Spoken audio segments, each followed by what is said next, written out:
এই জন্যই পাগলাটারে ভাল লাগে। মানে কারা কারা আছেন এই পাগলার ভক্ত? কথা বলছি উত্তর কোরিয়ার কিম জং উন। হ্যাঁ, মানে ইরানের পাশে তার যে অবস্থান সবসময়, দেখেন আসলে কি দিয়ে কি সহযোগিতা করবে সেটা তো জানি না, বাট থাকে না যে মাঝে মাঝে একটা আওয়াজ দেওয়া, যে ধরেন আপনাকে একটা কেউ আক্রমণ করতে যাচ্ছে, পেছন থেকে আওয়াজ দিলে আপনি আবার ওই চেহারাটা চিনেন, তখন একটু না একটু ইফেক্ট তো হয়। তবে শুধুমাত্র যে উত্তর কোরিয়ার কিম জং উন আওয়াজ দিয়েছে তা না, চীনও আওয়াজ দিয়েছে। তবে চীনের উপর আমার কখনো ভরসা নাই, কারণ চীন যেভাবে বিশ্বজুড়ে তাদের ব্যবসা বাণিজ্য সম্প্রসারণ করেছে, তো সেখানে আমেরিকার বিরুদ্ধে বা ইউরোপীয় ইউনিয়নের বিরুদ্ধে চীন শক্ত কোনো অবস্থান নেবে ইরানের জন্য, এটা আমার বিশ্বাস হয় না। রাশিয়ার ব্যাপারে আমি 2 থেকে 4% আশাবাদী, কারণ এই যুদ্ধটা আমরা যতটা স্বাভাবিকভাবে ভাবছি যে চাইলেই গিয়ে মিত্ররা কানেক্ট হতে পারবে, মিত্র কানেক্ট হওয়া ইন বাই ফোর্স, দেন এটা থার্ড ওয়ার্ল্ড ওয়ার অথবা তৃতীয় বিশ্বযুদ্ধ ঘুরিয়ে দেবে। গতকালকে আমরা দেখেছি যে দক্ষিণ চীন সাগর থেকে যে বিমানবাহী রণতরী আমেরিকার, সেটা মধ্যপ্রাচ্যের আরব সাগরে গিয়ে জায়গা মতো পৌঁছেছে। এটার সাথে গিয়েছে অনেকগুলা ফ্রিগেট, ডেস্ট্রয়ার, পাশাপাশি ছোটখাটো আরো অনেকগুলা মিনি যুদ্ধ জাহাজ। এমনকি এখানে এই জাহাজগুলোতে হাজার হাজার মার্কিন সেনা অবস্থান করছে। অপরদিকে ওয়াশিংটন তারা বলছে যে এবার যদি ইরানে অভিযান চালায় ট্রাম্প, তাহলে সেটা হবে তীব্র এবং খুব দ্রুত গতিতে, অর্থাৎ ধরবে, যাবে, ঘটনা ঘটাবে, চলে আসবে। 2 থেকে 3 ঘন্টা অথবা 5 ঘন্টার একটা অভিযান হবে, যেন ইরান পাল্টা কোনো রিয়েকশন অথবা বাধা দেওয়ার সুযোগটা না পায়। আমেরিকার দ্বারা এটা সম্ভব।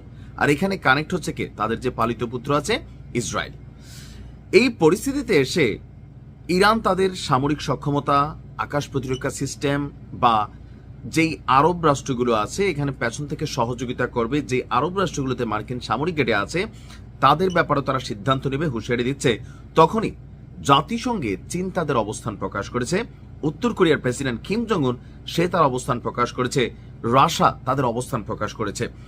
তবে জাতিসংঘে চীনের যে বক্তব্য, এটার ব্যাপারে তারা নিন্দা জানাইছে যে এই ধরনের যুদ্ধ এই মুহূর্তে পৃথিবীকে বা মধ্যপ্রাচ্যকে অস্থিতিশীল করে তুলবে, এমনকি এই যুদ্ধ পুরো আরব রাজ্যগুলোতে ছড়িয়ে পড়তে পারে, আর এখান থেকে বড় ধরনের যুদ্ধেরও আশঙ্কা আছে। অপরদিকে রাশিয়া বলছে যে এই স্বৈরাচারীমূলক অবস্থান থেকে আমেরিকার সরে আসা উচিত। কিন্তু এই সকল কথায় আমেরিকার কি কিছু যায় আসে? আসলে কিছু যায় আসে না, কারণ আমেরিকার যে প্রেসিডেন্ট আছেন ক্ষমতাসীন ডোনাল্ড ট্রাম্প, তিনি তার অবস্থান প্রকাশ করে দিয়েছেন। এখন উত্তর কোরিয়ার কিম জং উন বলছে যে তার যে মেশিনারিজ আছে প্রয়োজনে এগুলা স্বৈরাচারদের জায়গা মতো যাওয়ার ক্ষমতা রাখে, যদি দরকার হয় মিত্রদের প্রয়োজনে 2-1টা নাকি ছাড়বে। আসলে কি ছাড়বে? অনেস্টলি যদি আমি বলি, ছাড়বে না।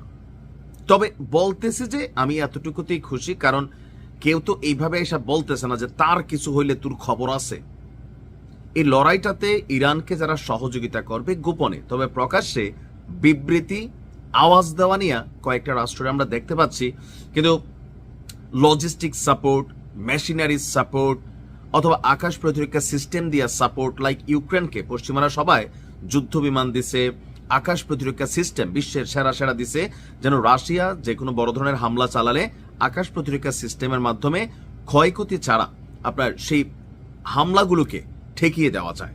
তো এই ক্ষেত্রে ইরানের কাছে যে আকাশ প্রতিরক্ষা সিস্টেম আছে এটা হচ্ছে S-400 রাশিয়ার তৈরি, তবে এখন এর থেকে অনেক আপডেট ভার্সনের আকাশ প্রতিরক্ষা সিস্টেম আছে যেগুলো এই মুহূর্তে ইরানের কাছে নাই। তবে পরিস্থিতিটা খুব ঘোলাটে হচ্ছে। ভাল লাগছে যে তাদের এই অবস্থান, কিন্তু এগুলাতে আসলে ওই রকম বড় কিছু হবে না। আল্লাহ ভালো জানে। আল্লাহ হেফাজত করুক ইরানকে। আসসালামু আলাইকুম।